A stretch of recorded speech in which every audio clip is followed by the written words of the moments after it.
శుక్లాం బ్రహ్మ విచారసార పరమాద్యాం జగద్వ్యాపినీం వీణా పుస్తకధారిణీం అభయదాం జాడ్యాంధకారాపహాం హస్తే స్ఫాటికమాలికాం విదధతీం పద్మాసనే సంస్థితాం వందే తాం పరమేశ్వరీం భగవతీం బుద్ధిప్రదాం శారదాం. శ్రీ మహాగణాధిపతయే నమః. శ్రీ మహాసరస్వత్యై నమః. శ్రీ గురుభ్యో నమః. ఆగస్టు మాసము ఆషాఢ కృష్ణ తదియ శనివారం నుండి శ్రావణ కృష్ణ తదియ సోమవారం వరకు ఉన్నది. ఈ ఆగస్టు మాసంలో గ్రహాలు ఏ రాశులలో సంచరిస్తున్నాయి అనే విషయాన్ని మనం చూసినట్టయితే, సూర్యుడు ప్రధానమైనటువంటి గ్రహము 17వ తారీఖు వరకు కర్కాటక రాశిలో సంచరిస్తున్నాడు. తదనంతరం సింహరాశిలోకి ప్రవేశిస్తున్నాడు. కుజుడు 2వ తారీఖు నుండి మిథున రాశిలో సంచరిస్తున్నాడు. బుధుడు 5 ఆగస్టు వరకు మిథున రాశిలో సంచరిస్తున్నాడు. 5 ఆగస్టు నుండి 22 ఆగస్టు వరకు కర్కాటక రాశిలో సంచరిస్తున్నాడు. 22 నుండి మాసాంతం వరకు కూడాను సింహరాశిలో సంచరిస్తున్నాడు. గురువు కర్కాటక రాశి అయినటువంటి ఉచ్చ స్థానంలో సంచారం జరుగుతోంది. శుక్రుడు 1వ తారీఖు నుండి కన్యా రాశిలోకి ప్రవేశించి మాసాంతం కూడాను కన్యా రాశిలో సంచరిస్తున్నాడు. శని మీనరాశిలో వక్రించి సంచరిస్తున్నాడు. రాహువు కుంభరాశిలో సంచరిస్తున్నాడు. కేతువు సింహరాశిలో సంచరిస్తున్నాడు. ఈ విధంగా 9 గ్రహాలు ఈ రాశులలో సంచరిస్తున్నాయి.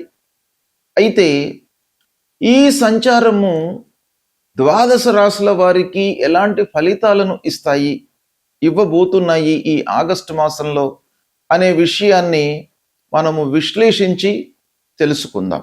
వృశ్చిక రాశి వారికి ఆగస్టు మాసంలో ప్రత్యేకంగా పురుషులకు గోచార ఫలితాలు ఎలా ఉన్నాయో తెలుసుకుందాం. సూర్యుడు 17వ తారీఖు వరకు భాగ్యస్థానంలో సంచారం ప్రతికూలం. తదనంతరం దశమ స్థానంలోకి ప్రవేశిస్తున్నాడు, అనుకూలంగా ఉంటాడు. కుజుడు అష్టమ స్థానంలో సంచారం ప్రతికూలంగా ఉంది, కుజ అష్టమం. ఇకపోతే బుధుడు అనుకూలంగా ఉన్నాడు, 8, 9, 10 స్థానాలలో సంచారం. గురువు 9వ స్థానంలో చాలా అనుకూలంగా ఉన్నాడు, భాగ్యస్థానంలో ఉన్నాడు. ద్వితీయాధిపతి, ధనాధిపతి, పంచమాధిపతి భాగ్యస్థానంలో సంచారం. వృశ్చిక రాశి వారికి గురువు యొక్క అనుకూలత, అనుగ్రహం బాగా ఉంది. ఇక శుక్రుడు లాభస్థానంలో సంచారం అనుకూలం. శని 5వ స్థానంలో సంచరిస్తున్నాడు, ప్రతికూలంగా ఉన్నాడు. రాహువు అర్ధాష్టమ స్థానము, కేతువు దశమ స్థానంలో ప్రతికూలంగా ఉన్నారు. ఈ విధంగా శుభ అశుభ స్థానాల యొక్క సంచారాన్ని లెక్కలోకి తీసుకున్నట్టయితే వృశ్చిక రాశి వారికి దాదాపు 65% అనుకూలమైనటువంటి ఫలితాలు గోచరిస్తున్నాయి. ఇకపోతే ముఖ్యంగా గురువు భాగ్యస్థానంలో సంచారం, అదృష్టం మీకు బాగా కలిసి వస్తుంది. తల్లిదండ్రుల యొక్క సహాయ సహకారాలు మీకు బాగా అందుతాయి. సమాజంలో ఒక మంచి స్థితిలో ఉన్నటువంటి వాళ్లతో మీకు పరిచయాలు ఏర్పడతాయి. వాళ్ళ మూలకంగా మీకు చాలా లాభము చేకూరేటువంటి అవకాశం ఒక పక్కన కనబడుతుంది.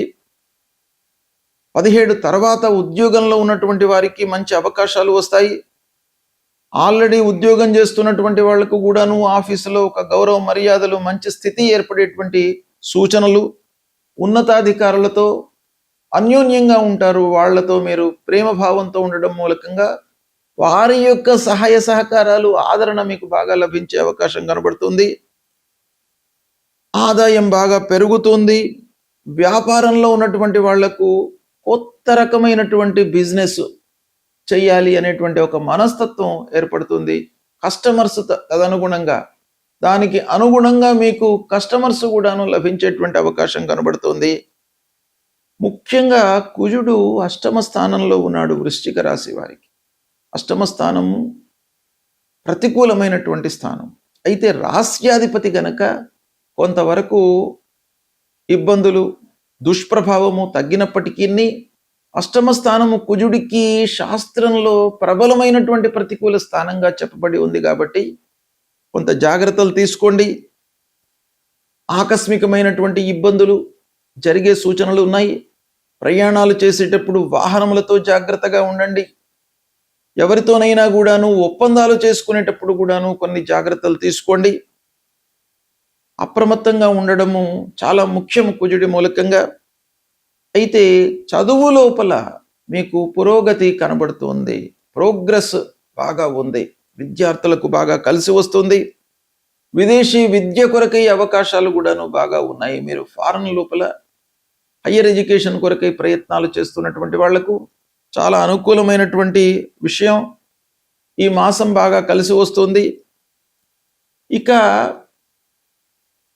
పర్మనెంట్గా విదేశంలో ఉండడానికై ప్రయత్నాలు చేస్తున్నటువంటి వాళ్లకు కొంత మిశ్రమ ఫలితాలు ఉన్నాయి. ఈ మాసంలో వాళ్ళు కొంత మీరు ఎఫర్ట్స్ పెట్టాలి. ప్రయత్నాలను కంటిన్యూస్గా మీరు చేస్తున్నట్టయితే కొంత సత్ఫలితాలు ఉంటాయి. ఇక రీసెర్చ్ రంగంలో ఉన్నటువంటి వాళ్లకు, ఫార్మా రంగంలో ఉన్నటువంటి వాళ్లకు, మెడిసిన్ చదువుతున్నటువంటి విద్యార్థులకు కూడాను ఈ మాసం కొంత అనుకూలంగా ఉంది. వివాహాది శుభకార్యాలు జరుగుతాయి, ప్రయత్నాలు అనుకూలిస్తాయి. సంతానం కొరకై ప్రయత్నాలు చేస్తున్నటువంటి వాళ్లకు ఈ మాసం అనుకూలంగా ఉంది. అదృష్టం బాగా కలిసి వస్తుంది. ముఖ్యంగా శని 5వ స్థానంలో ఉన్నాడు కాబట్టి కొన్ని విషయాలలో, అంటే పిల్లల విషయంలో కొన్ని జాగ్రత్తలు తీసుకోండి. వాళ్ళ చదువు కానివ్వండి, సెటిల్మెంట్ కానివ్వండి, ఉద్యోగం కానివ్వండి, ఇలాంటి విషయాలలో మీరు ఓవర్లుక్ చేయకుండా వాళ్ళు ఏం చేస్తున్నారు అనేటువంటి విషయాన్ని మీరు పసిగడుతూ ముందుకు వెళ్ళడం మంచిది. రాహు మూలకంగా కొన్ని అనవసరమైనటువంటి చర్చలు ఇంటిలో జరిగే అవకాశం ఉంది. ఆస్తి కొనుగోళ్ల విషయంలో న్యాయపరమైనటువంటి సమస్యలు ఎదురయ్యే అవకాశాలు కూడాను ఒక పక్కన కనబడుతున్నాయి. కుటుంబంలో ముఖ్యంగా అందరితో కూడాను, సభ్యులందరితో, పిల్లలు, భార్యతో, కుటుంబ పెద్దలతో, తల్లిదండ్రులతో సంయమనంతో, ఓపికతో ఉండడం చాలా అవసరము. పెట్టుబడులను మట్టుకు ఆలోచించి చేయండి. అదృష్టం కలిసి వస్తుంది. ధార్మికమైనటువంటి యాత్రలు చేసే అవకాశాలు బాగా ఉన్నాయి. సామాజికంగా మీకు మంచి స్థితి, గౌరవ మర్యాదలు లభిస్తాయి. కీర్తి ప్రతిష్టలకు మట్టుకు ఈ ఆగస్టు మాసం చాలా అనుకూలంగా ఉంది. ఓవరాల్గా చూసినట్టయితే వృశ్చిక రాశి వారికి అనుకూలంగానే ఉంది ఈ మాసం. సద్వినియోగపరచుకోండి. గ్రహస్థితి ప్రతికూలంగా ఉన్నప్పుడు మనము ఆ భగవంతుడి యొక్క అనుగ్రహాన్ని పొందడము చాలా ముఖ్యం. ఆ గ్రహస్థితి ముఖ్యమైనటువంటి గ్రహాలు గురు, శని, రాహువు, కేతువు, ఈ గ్రహాలు ప్రతికూలంగా ఉండడము, గోచార రీత్యా మనకు ప్రతికూల స్థానాలలో సంచరించడము, ఇది ఒక్కటే పూర్తి ఫలితాలను నిర్ణయించకపోయినప్పటికీ చంద్రుని నుండి ముఖ్యమైనటువంటి గ్రహాల యొక్క స్థితి ప్రధానంగా మనకు శాస్త్రంలో చెప్పబడి ఉంది. చంద్రుడు మనస్సుకు కారకుడు. మనస్సే అన్నిటికీ కూడాను కారకం. మనము భావిస్తే ఒక విషయము మంచి అనిపిస్తుంది, మన భావన వారిపై విపరీతంగా ఉన్నట్టయితే అది విభిన్నంగా ఉంటుంది. కాబట్టి మనస్సు చాలా విషయాలపై ప్రభావాన్ని చూపిస్తుంది గనక చంద్రుని నుండి ముఖ్యమైనటువంటి గ్రహాలు ఏ స్థితిలో ఉన్నారు అనేదే మనం ప్రధానంగా గోచారంలో చూస్తుంటాం. అయితే ఇదే కాకుండా జన్మ సమయం లోపల ఉన్నటువంటి గ్రహస్థితిని కూడాను మనం లెక్కలోకి తీసుకోవాలి. ఆ జన్మ సమయంలో గ్రహాలు ఎలా ఉన్నాయి, మిత్రస్థానాలలో, శత్రుస్థానాలలో, సమస్థానాలలో ఉన్నారా, ఈ ముఖ్యమైనటువంటి గ్రహము సంచరిస్తున్నటువంటి రాశి ప్రతికూలంగా ఉన్నప్పటికీ పుట్టిన సమయం లోపల అష్టక వర్గులో అధికమైనటువంటి పాయింట్స్ను కలిగి ఉన్నట్టయితే మనకు కొంత మంచి ఫలితాలు వచ్చే అవకాశాలు ఉంటాయి.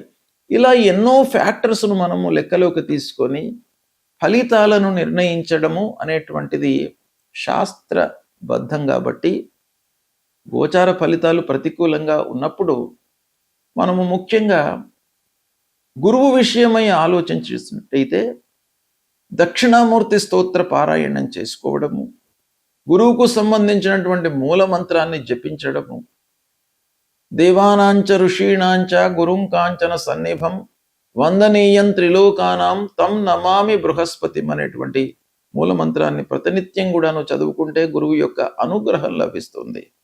తల్లిదండ్రులను సేవించండి. తల్లిదండ్రులు ప్రథమ గురువులు.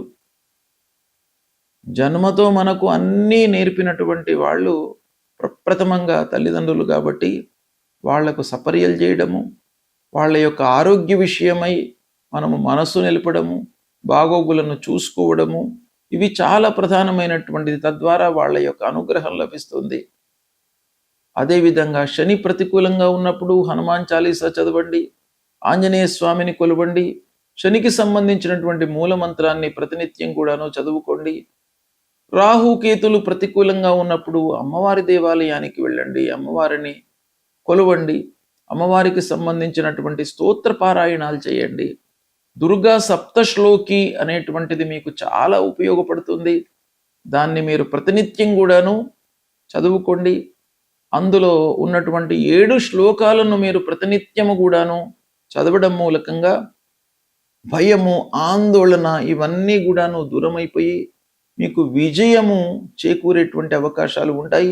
ఆత్మవిశ్వాసాన్ని మీకు ఆ అమ్మవారు మీ లోపల నెలకొల్పుతారు కాబట్టి అది చేయండి.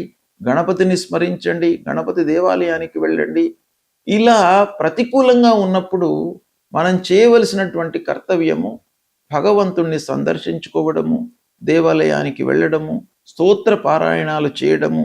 తద్వారా మీకు ఆ భగవంతుడి యొక్క అనుగ్రహం లభిస్తుంది. ఈ దుస్థానాలలో సంచరిస్తున్నటువంటి గ్రహాల యొక్క ప్రభావము తగ్గుతుంది, శుభ ఫలితాలు కలుగుతాయి. దీన్ని మీరు ఆచరించండి. శుభం.